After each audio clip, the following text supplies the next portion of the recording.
नमस्कार, आप सभी का स्वागत करता हूं अपने YouTube चैनल सुरेंद्र सिंह बोरा में। साथियों, नए साल पे सबसे बुरी खबर छत्तीसगढ़ से आ रही है। छत्तीसगढ़ सहायक शिक्षक चयनित बीएड अभ्यर्थियों का टर्मिनेशन की खबर यहां पर मिल रही है और टर्मिनेशन की खबर पूरी तरीके से सभी जगह पहुंच चुकी है। और आज जो है कि छत्तीसगढ़ बीएड सहायक शिक्षक जो हैं कि रायपुर में बीजेपी कार्यालय में गए हैं। ये तस्वीरें मैंने वीडियो के माध्यम से खुद भी देख ली हैं, तो बड़ा दुखद है, बड़ी बुरी खबर है।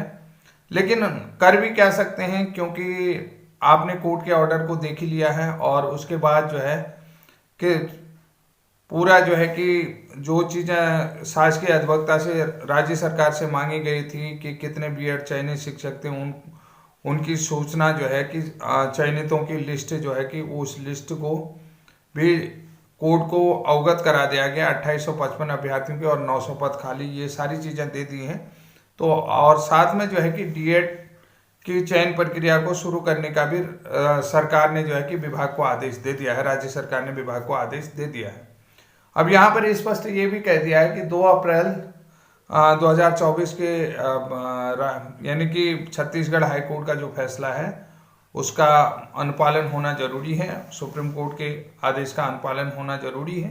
ये सारी चीज़ें आप लोगों को पता हो गया और आप लोगों ने वो जो आदेश जारी किया है उसको भी पढ़ ही लिया होगा।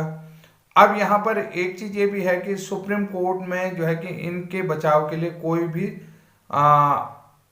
अब अंतरिम रिलीफ या राहत नहीं दी गई है कि इन शिक्षकों के बचाव के लिए सुप्रीम कोर्ट में भी कोई ऐसी चीज़ें पेंडिंग नहीं है जिससे कि इन्हें अंतिम राहत या इनको बचाव किया जा सकता। लेकिन अब मैं यहाँ पर एक चीज़ कहता हूँ कि साथियों, सबसे बड़ी चीज़ है कि आप लोगों को अगर कोई चीज़ बचा सकती है तो वो ब्रिज कोर्स से ही बचा सकती है। मैं स्पष्ट करता हूँ, आप लोगों को जो है कि आशा नहीं खोनी चाहिए और आशा की किरण हमेशा जो है कि दिखनी चाहिए। कहीं न कहीं से आपको आशा जरूर दिखनी चाहिए। और मैं आप लोगों को यही चीज कह रहा हूं कि ब्रिज कोर्स का जो प्रावधान किया गया है निःशुल्क एवं अनिवार्य बाल शिक्षा अधिकार अधिनियम 2009 के प्रावधानों के तहत 1 अप्रैल 2010 को जब आरटीई एक्ट पूरे देश में लागू हो गया था, तो तब आरटीई एक्ट अधिनियम 2009 के तहत ब्रिज कोर्स का जो प्रावधान किया गया था, उस प्रावधान को लेकर के अगर आप जो है कि 8 अप्रैल 2024 का जो सुप्रीम कोर्ट का डिसीजन है, जिसमें सुप्रीम कोर्ट ने ये कहा है कि सरकार एनसीटी को ये निर्देश दे कि ब्रिज कोर्स डिजाइन करे। 11 अगस्त 2023 के फैसले से पहले जितने भी ज्वाइनिंग बीएड शिक्षक हैं तो उनको ब्रिज कोर्स करवाया जाए। लेकिन सरकार के संज्ञान में जो पहले ब्रिज कोर्स कराया गया है, जिसमें आरटी एक्ट निःशुल्क एवं अनिवार्य बाल शिक्षा अधिकार अधिनियम 2009 में 17 अक्टूबर 2017 को संशोधन करके बीएड शिक्षकों के लिए जो है कि मिनिमम क्वालिफिकेशन पूर्ण करने के लिए 6 महीने का ब्रिज कोर्स प्रशिक्षण का प्रावधान किया गया था। वो प्रावधान का संज्ञान जो है कि 11 अगस्त 2023 के फैसले में सुप्रीम कोर्ट में नहीं लाया गया है। ये बहुत ही महत्वपूर्ण है और बहुत ही इंपॉर्टेंट है कि जिसके लिए जो है कि पार्लियामेंट में जो है कि कानून बनाया गया था, विधायिका की तरफ से कानून बनाया गया था। और ये जो है कि ये मिनिमम क्वालिफिकेशन कंप्लीट करने का एक फिक्स टाइमलाइन दी गई थी, ये नहीं कि फिक्स डेडलाइन दी गई थी 31 मार्च 2019। तो 31 मार्च 2019 के बाद ये प्रावधान नहीं था। और दूसरी बात यह है कि जो आप लोग समझ रहे हैं कि 28 जून 2018 के एनसीटी के गजट नोटिफिकेशन में ब्रिज कोर्स का प्रावधान था, तो ये आप लोग गलत समझ रहे हैं कि जो ब्रिज कोर्स प्रशिक्षण का प्रावधान था वो था आपको 17 अक्टूबर 2017 निःशुल्क एवं अनिवार्य बाल शिक्षा अधिकार अधिनियम 2009 के संशोधन में, जो प्रथम और अंतिम बार जो संशोधन किया गया था 17 अक्टूबर 2017 में, तो उसमें बीएड अभ्यर्थियों के लिए एनसीटी द्वारा निर्धारित एक क्वालिफिकेशन बनाई गई। एनसीटी द्वारा डिजाइन की गई वो क्वालिफिकेशन है जिसमें एनसीटी अधिनियम 1993 और एनसीटी की धारा 14 क के तहत जो है कि विभिन्न प्रशिक्षण पाठ्यक्रम तय किए जाते हैं। वो सारी चीजें आप लोगों को एनसीटी अधिनियम 1993 के तहत जो भी प्रशिक्षण पाठ्यक्रम जो है प्रशिक्षण पाठ्यक्रम और जो प्रशिक्षण पाठ्यक्रम और समय अवधि तय की जाती है, तो वो जो है कि धारा 14 के अंतर्गत की जाती है। उसी के तहत ये प्रावधान किया गया है। तो आप लोगों को ये चीज समझनी होगी।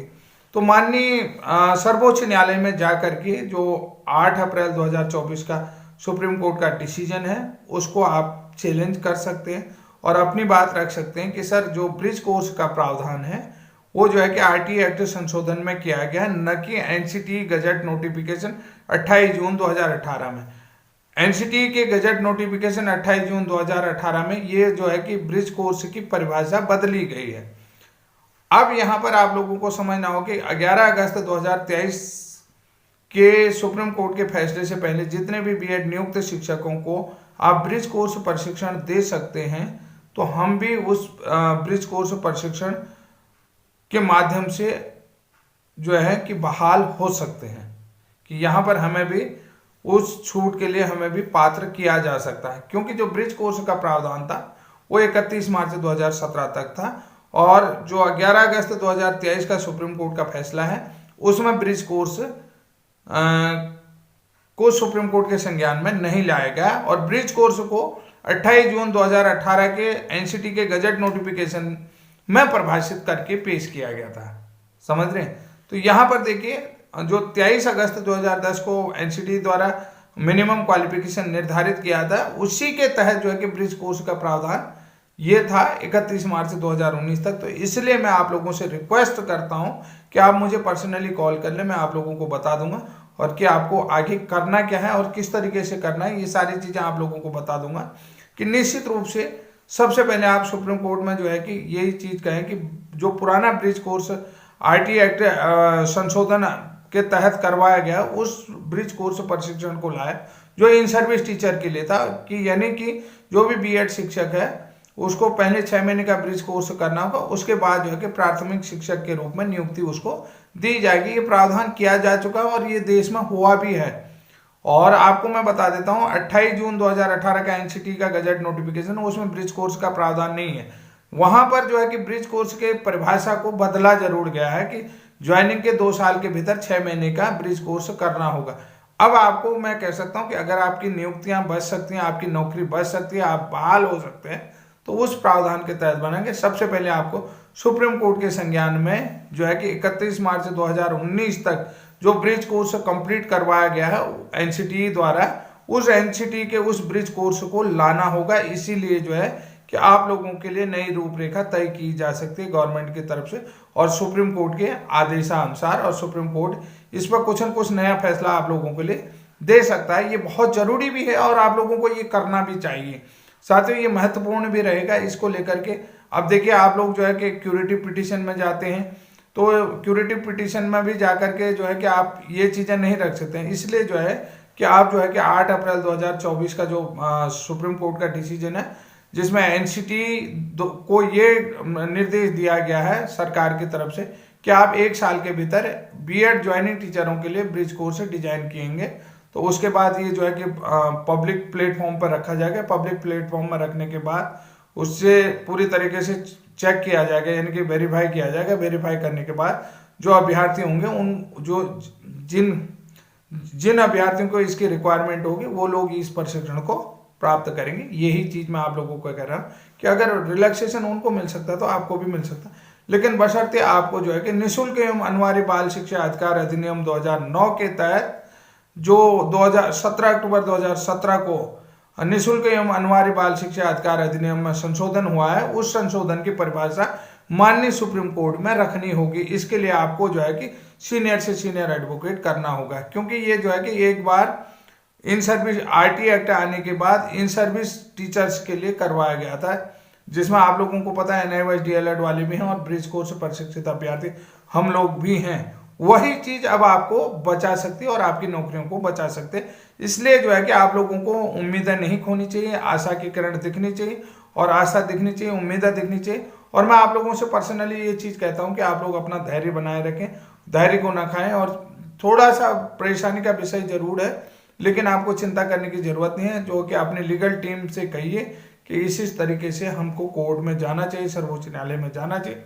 और सर्वोच्च न्यायालय के तहत अपनी चीजें जो है कि सर्वोच्च न्यायालय के सामने ये सारी चीजें रखनी चाहिए, और ये रखनी भी चाहिए, क्योंकि मैं पूर्व में भी आप लोगों को इसी तरीके की बातें बताते आ रहा हूं। तो साथियों, आज के लिए इतना ही, तब तक के लिए जय हिंद, जय उत्तराखंड।